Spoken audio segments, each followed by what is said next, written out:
મિત્રો, વર્તમાન સમયે દેશભરમાં લોકપ્રિય સ્ટ્રીટ ફૂડ તરીકે કોઈ ડીશનું નામ લેવું હોય તો પાવભાજીને ચોક્કસથી યાદ કરવી પડે. પરંતુ શું તમે જાણો છો, વાસ્તવમાં વર્ષો પહેલા પાવભાજી મજૂરોનો સમય બચાવવા માટે બનાવવામાં આવતી હતી. તમને જાણીને નવાઈ લાગશે કે પાવભાજીનો ઇતિહાસ અમેરિકા સાથે જોડાયેલો છે.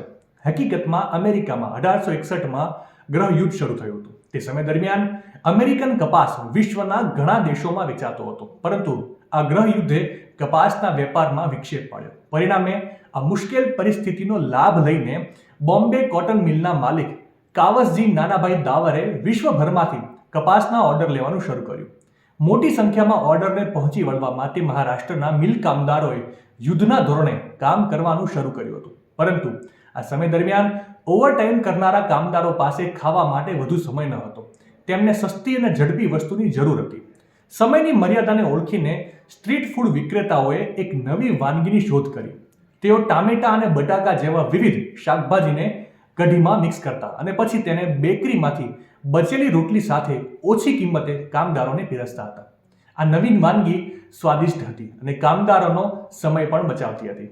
બસ ત્યારથી પાવભાજી ધીમે ધીમે સમગ્ર મહારાષ્ટ્ર સહિત દેશભરમાં લોકપ્રિય સ્ટ્રીટ ફૂડ તરીકે ફેમસ થઈ.